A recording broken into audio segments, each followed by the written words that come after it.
Okay, welcome everybody to the fourth discussion in our salvation uh, history series of discussions. Let me start by pointing out one thing. This is not a Bible course in the sense of reading the Bible book by book, line by line. The point here is salvation history, which goes beyond the Bible and into our present day.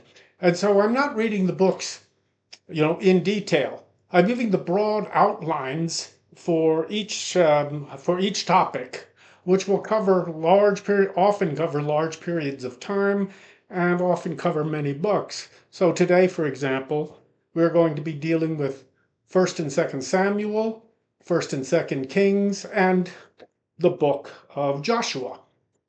All right, and so we left off our story last time. We were talking about the story of Abraham. All right, so now we're going to jump over. We're going to jump over to uh, at the end of the story of Abraham. Um the Israelites are slaves in Egypt. And we're going to be covering the story from their becoming slaves to kings.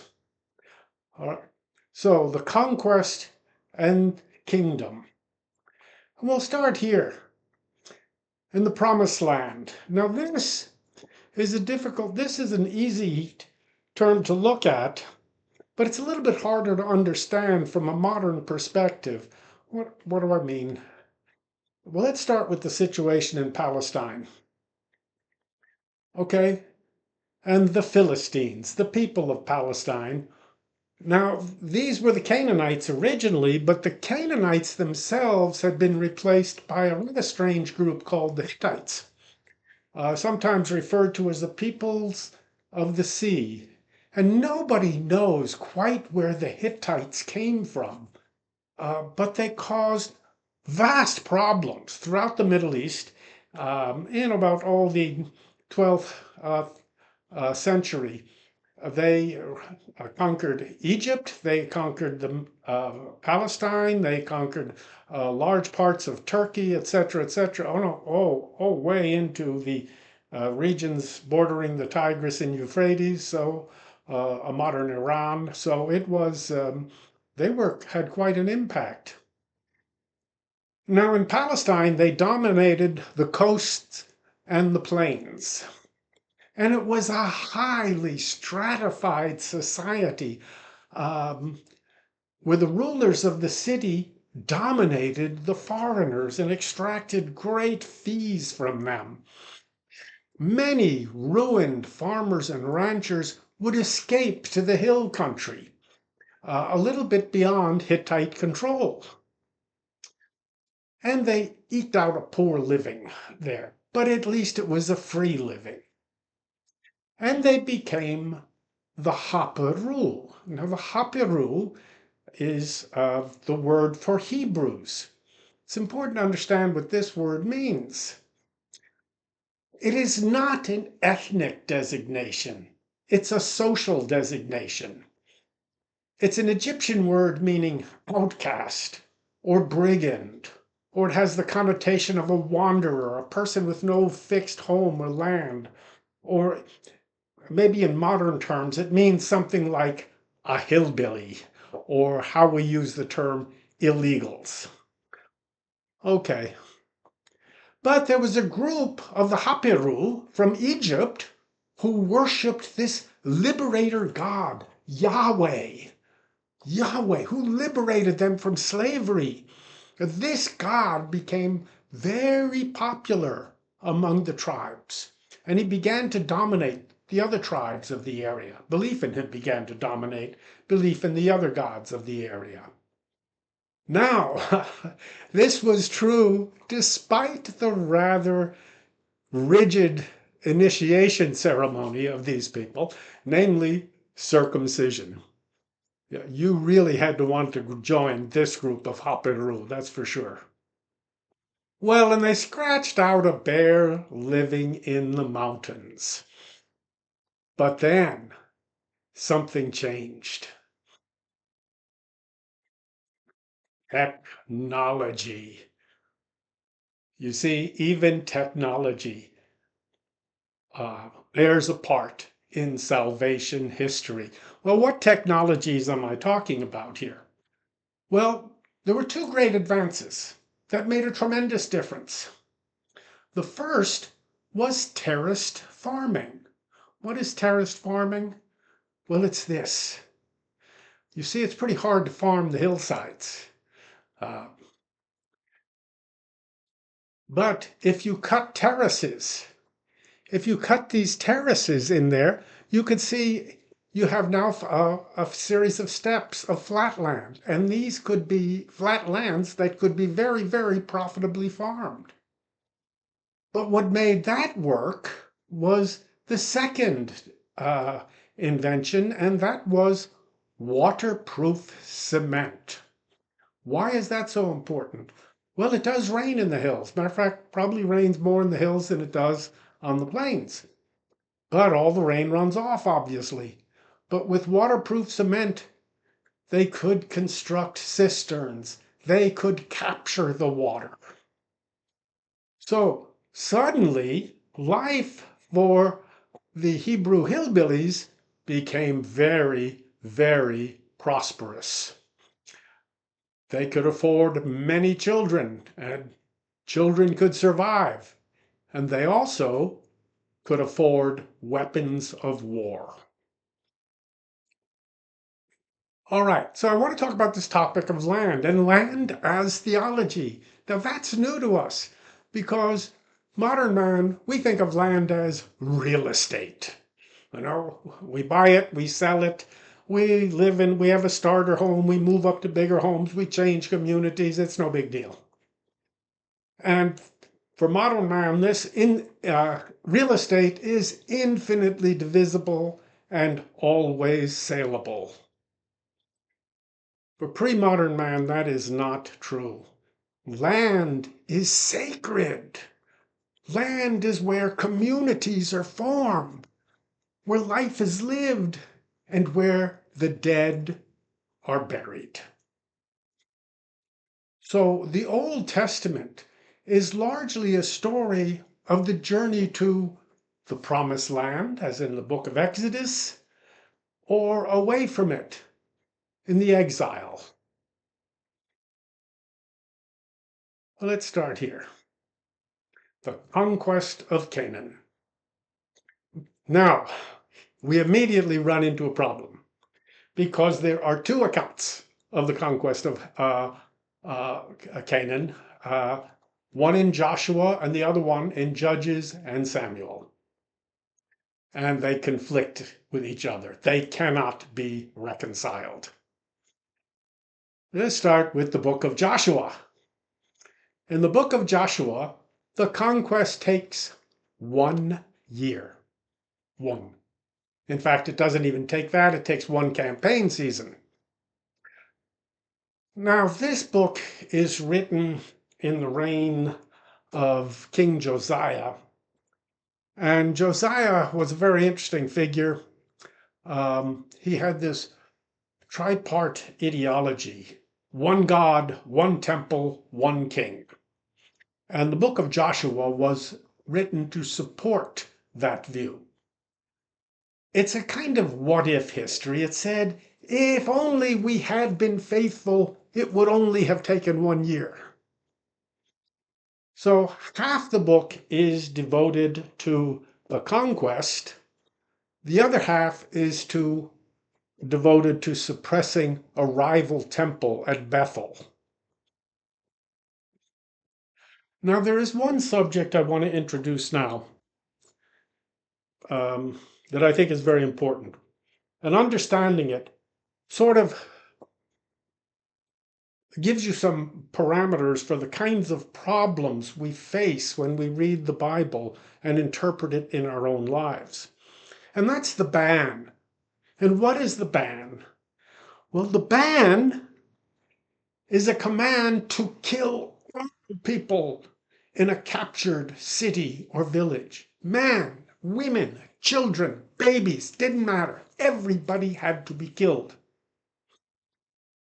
Now, this we'll find both in the book of Joshua and in the book of Samuel. And indeed, Samuel, who's fighting with Saul, they don't like each other, as we'll see. Samuel uses a violation of the ban as an excuse to remove King Saul. Saul lets a few of the Amalek survive. And for Samuel, the prophet Samuel, that's a violation of God's word, showing mercy to these people. So Saul has to be removed as king. Now, how do we interpret the ban? If we treat the Bible as fixed, then the ban must hold today. I don't see what other choice we have. Okay.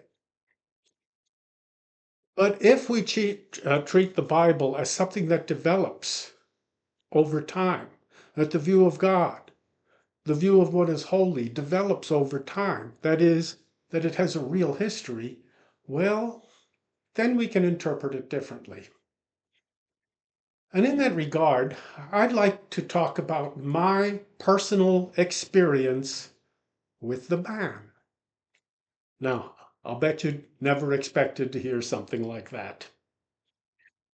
Well, this occurred in 1969 when I was serving in Vietnam, in a remote part of Vietnam, way up in the mountains. It's a part of so obscure that even the Vietnamese couldn't tell you where it was. Well, at one point into our little advisory team base camp, there came an outfit known as the 503rd Reconnaissance Battalion. The 503rd was not part of the Army or of the Marines.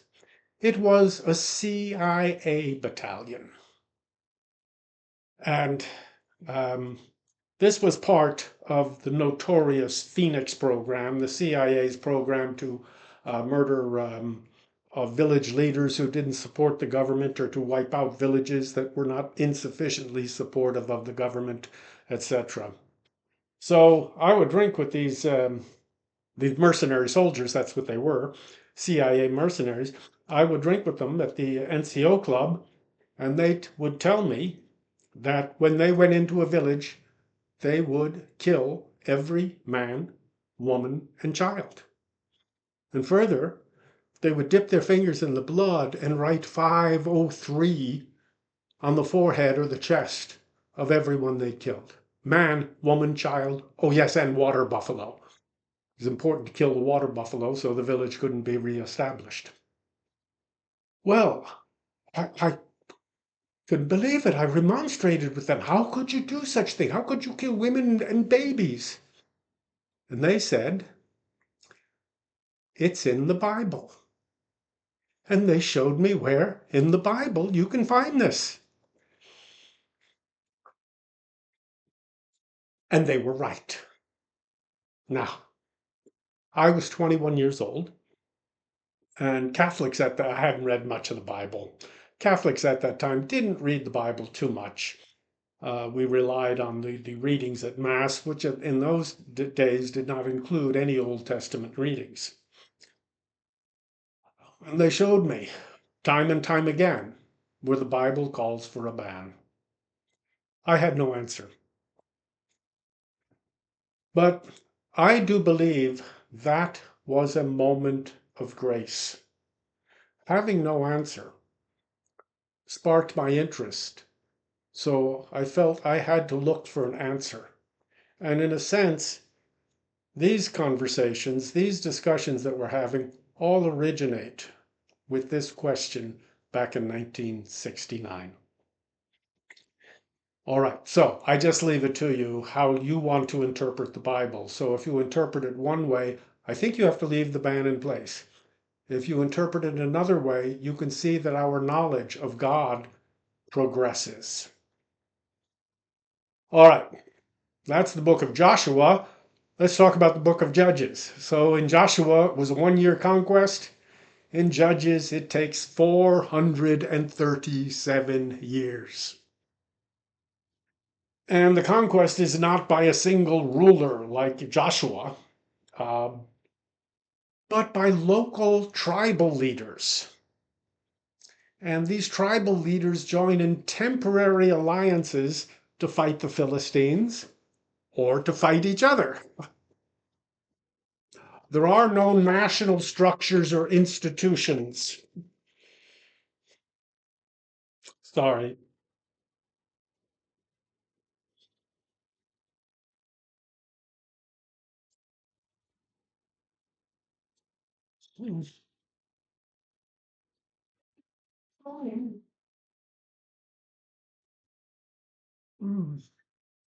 Okay.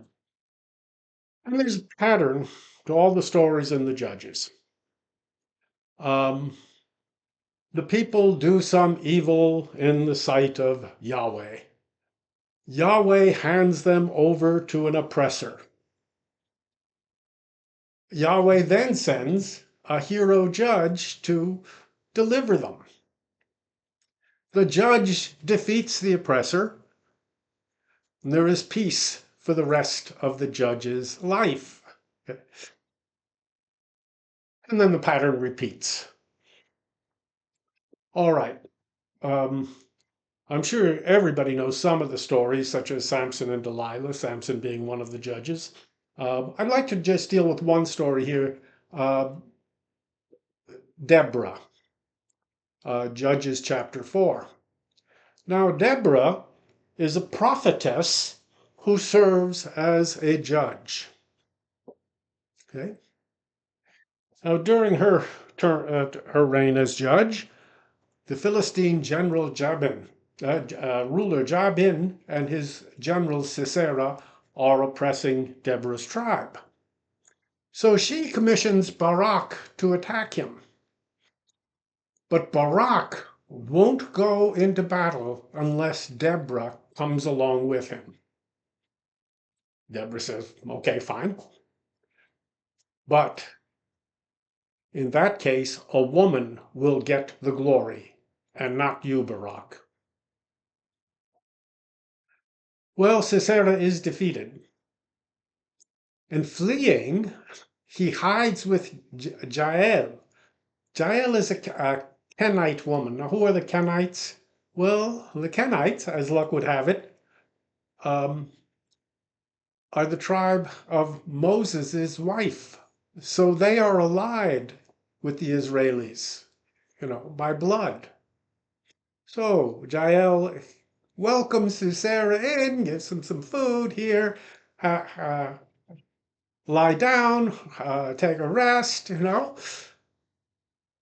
And then while he's sleeping, she drives a tent peg through his head. So it is a woman who will defeat Sisera. And it's kind of a funny story because women just don't have the status at that time. So by inserting this story in with a woman judge and a woman who kills the opposing general, this is sort of that had to strike the readers at the time as something remarkable. So I don't know if you can, it's probably an anachronism to call it feminism, but nevertheless, it certainly is interesting in context of the culture of the time. All right. Well, I think we can stop right there. And I think the question I'd um, I'd like you to think about for the during this conversation is precisely that question: how do we interpret the Bible? Okay. How are we reading all of these things? Are we reading every line as fixed and unchangeable? I don't see if you do that how you get around the ban. Or are we reading it as a progress? So let's pause there and let's all have a conversation.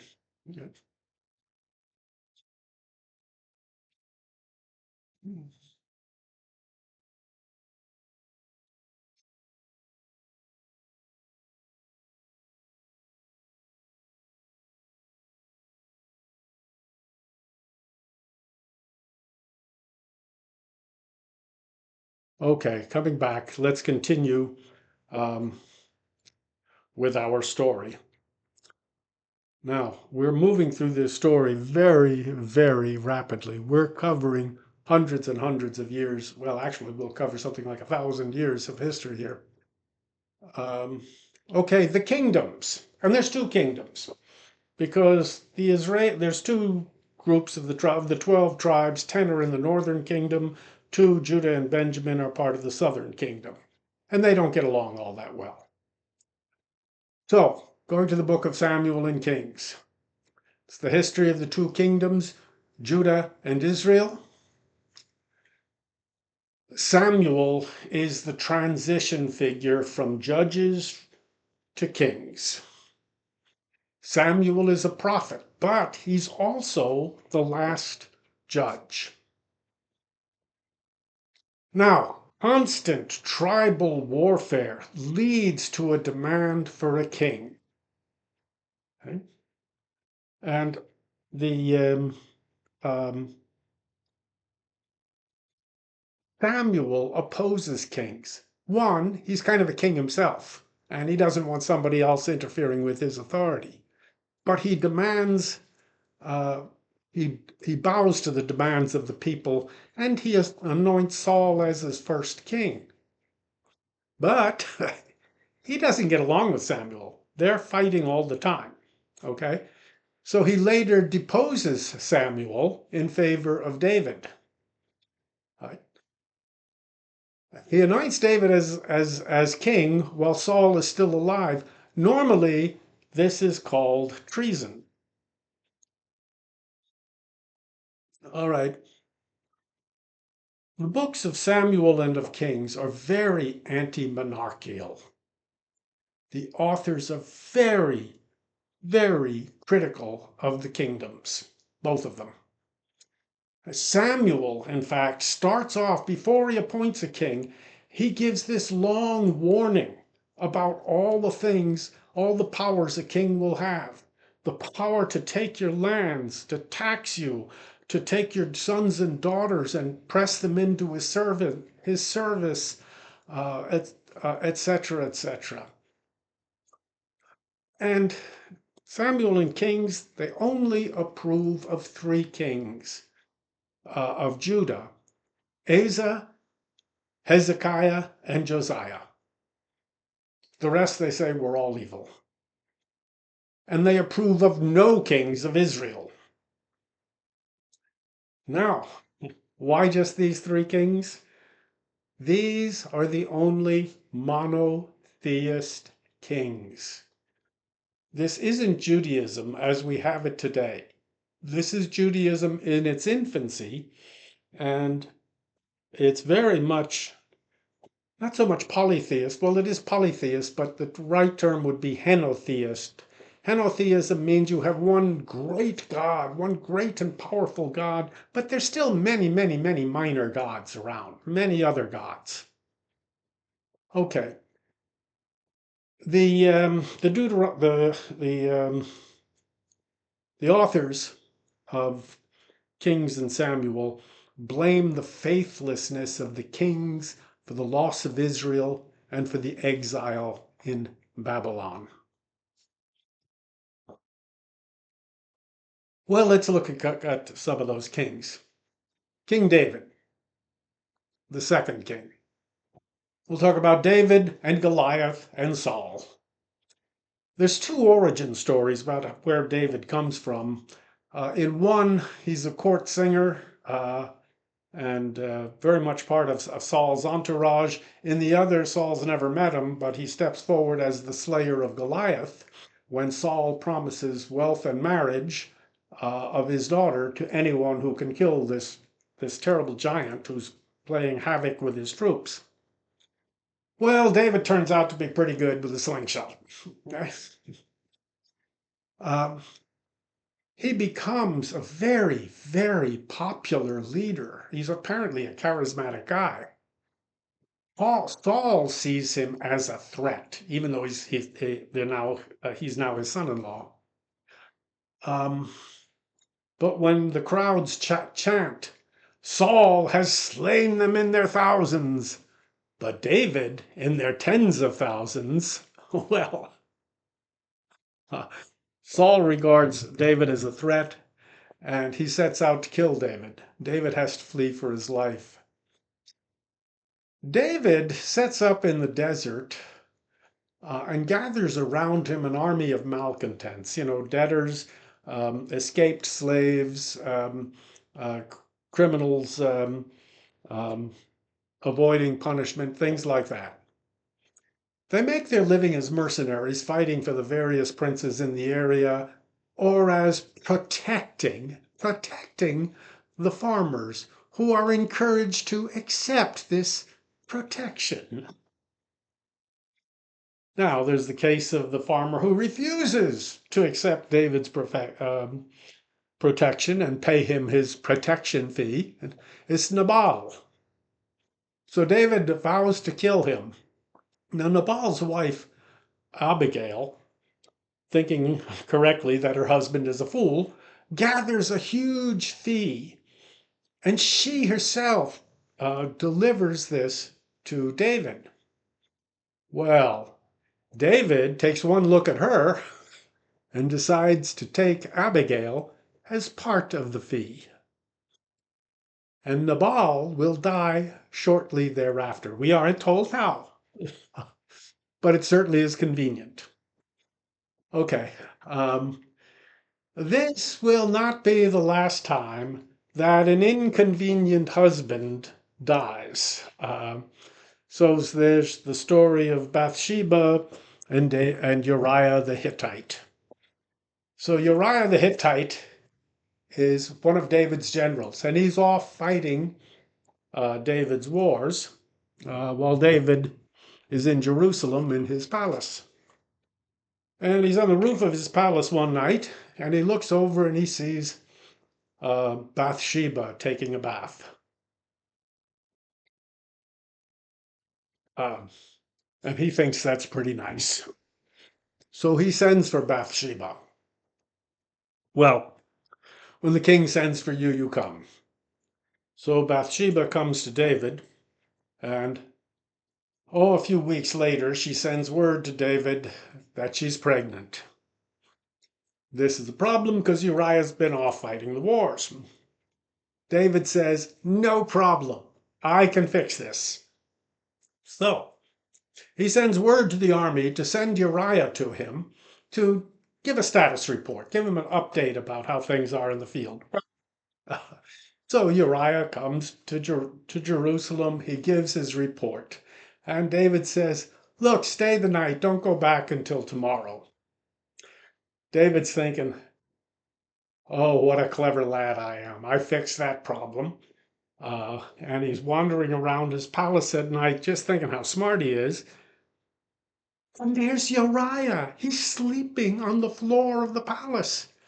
And David says, get up, go see your wife.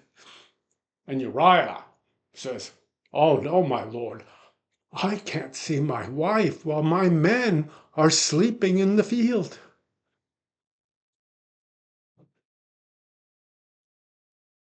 Speaking as a old soldier, I would say Uriah the Hittite is just the kind of officer you wanted. One who identifies with his men. I know in Vietnam we were sleeping in dugouts while the senior officers were sleeping in double wide trailers. Okay, big mobile homes. Um, we would have appreciated a Uriah the Hittite. Well, David arranged to have Uriah murdered. Okay, since he couldn't solve the problem any other way. All right.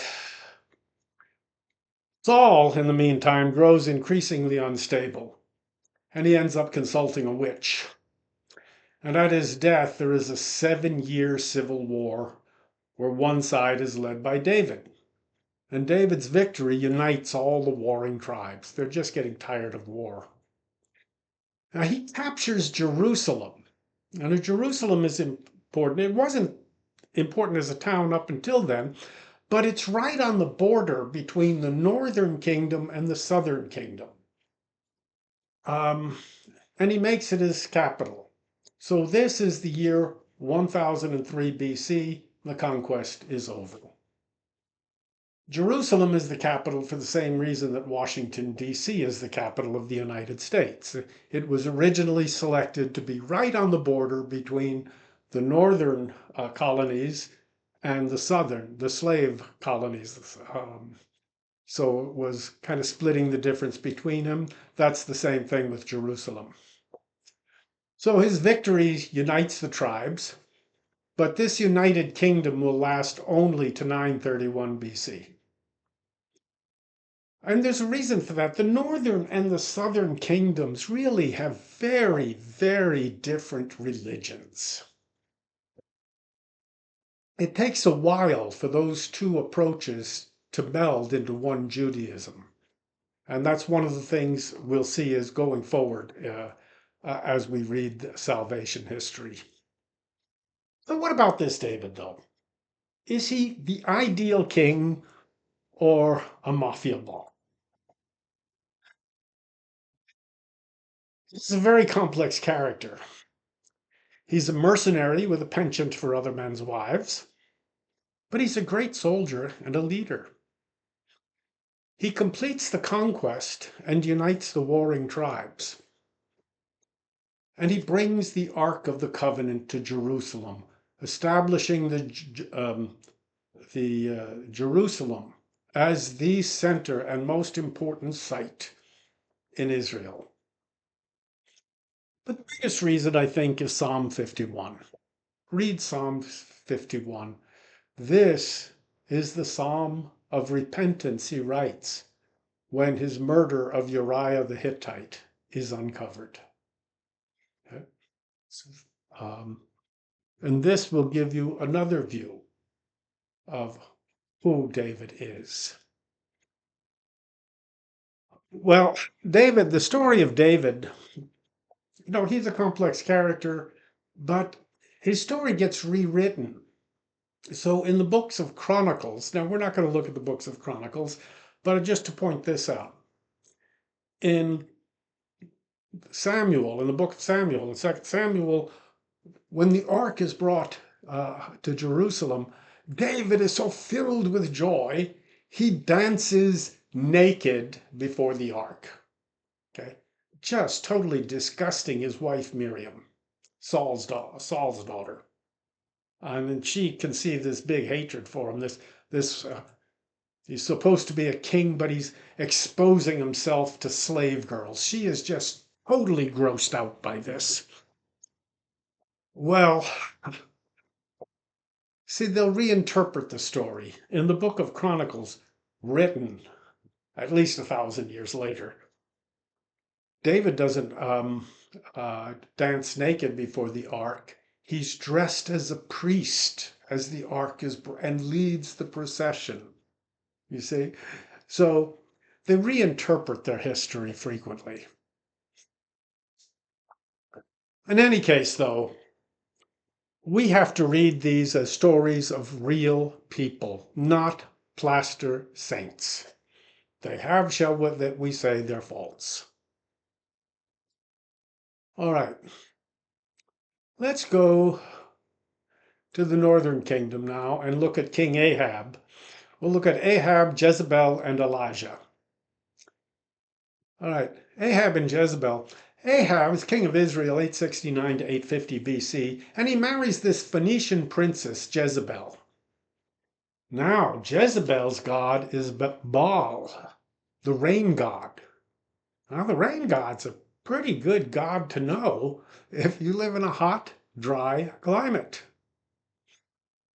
So Ahab, to please his wife, builds a temple to Baal in Samaria, which is the northern capital. Now, Baal is already worshipped in Israel and Judah, but now he is the highest God in Israel. He displaces Yahweh, and there begins a persecution of the priests of Yahweh. Okay. One of whom is Elijah. Well, Elijah stops the rain. a priest, a prophet, and a priest of Yahweh. He stops the rain for 3 years. Now, this is a direct challenge to Baal. Baal's the rain god. He can't make it rain. Well, Elijah flees to Sidon to a destitute widow and her son. And this widow shares her last bit of food with him. She says, I have a little flour and a little oil. I'm going to make some um, uh, cakes for me and my son, and then we will die. And Elijah says, do what you've proposed and share it with me. And as a reward, he gives her a jar of flour that will not go empty and a jug of oil that will not run dry until the rains return. And further, when her son dies, Elijah revives him, demonstrating Yahweh's power over life and death. Well, in the meantime, these 3 years of drought fail to convince Ahab. So Elijah proposes a contest. He challenges the priests of Baal to a test. They each build an altar to their god piled with wood for sacrifice. Okay? And they pray for lightning to strike the wood and start the fire of sacrifice.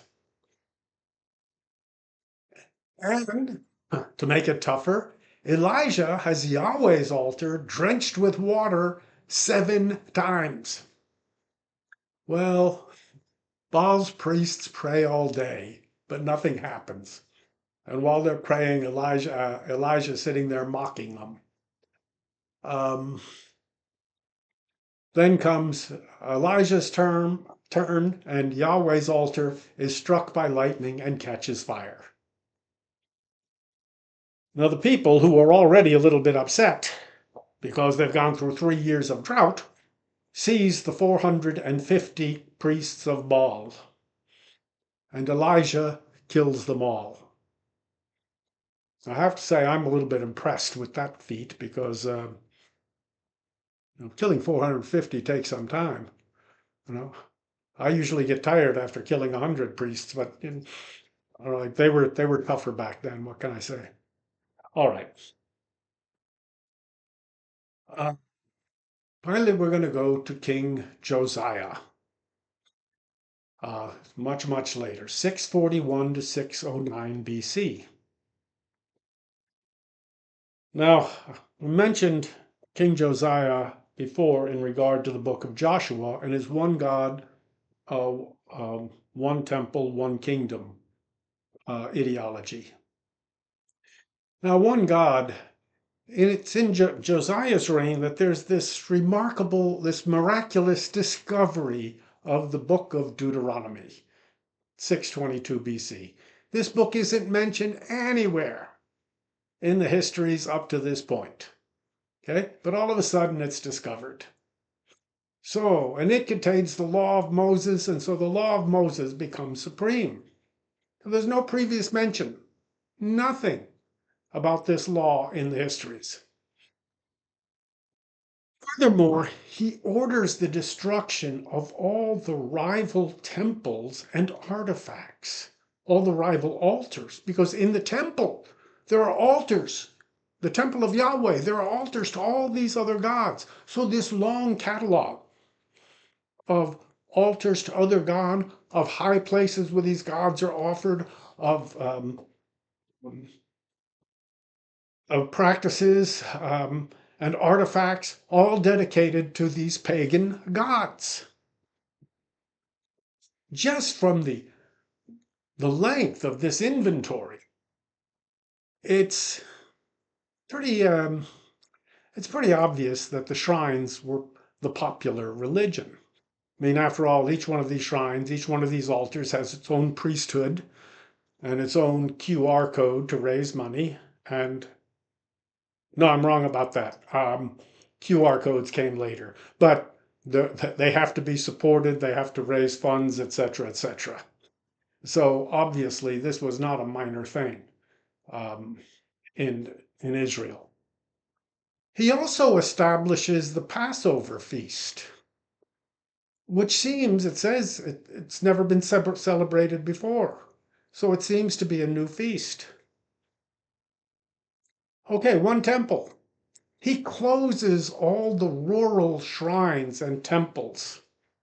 Now, that's very important because the temple in Jerusalem is now the sole altar of sacrifice. Okay, but sacrifices are required for a lot of things, for births, for weddings, for all sorts of um, medical conditions, for uh, uh, there's just a lot of reasons you have to go and offer a sacrifice at the temple.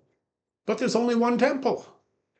So it'd be as if the Bishop of Dallas closed all of the churches and said, okay, now you can only go to Mass at the cathedral downtown. You see what a problem this would cause? He destroys the rival temple at Bethel, the chief religious site of the northern kingdom. Now, remember in the book of Joshua, half the book is devoted to this rival site in Samaria. So that's how the two are connected. And he kills Bethel's priests, and he burns their bones on their own altar. So they didn't fool around in theological arguments in those days. And finally, one king. Now, the Assyrians had conquered the northern kingdom in 722 BC. But their power wanes, and Josiah is able to control both kingdoms for a short time. Egypt steps into the power vacuum, and Josiah dies fighting them at the Battle of Megiddo. His son, Jehoahaz, um, cancels all of his reforms and restores pagan worship. Nevertheless, Josiah's legacy will be carried on by the prophets. All right. In fact, you kind of have to understand all of these other events to understand the prophets, and that's what we're going to do next week. All right. So,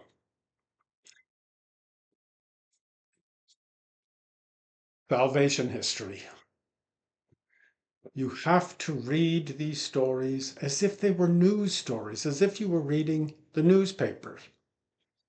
Or even editorials, because there's a lot of editorializing here.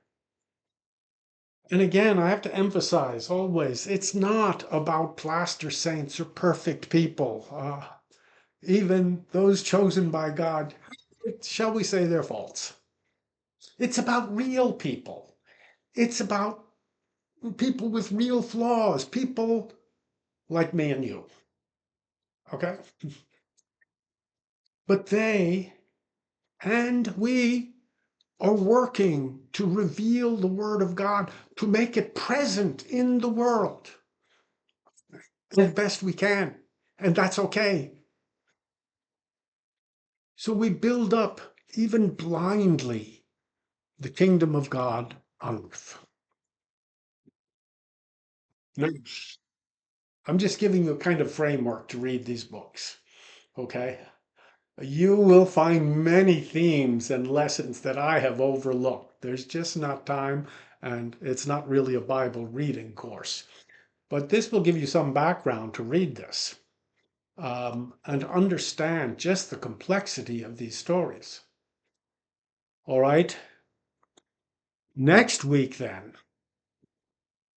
we will um, deal with the prophets.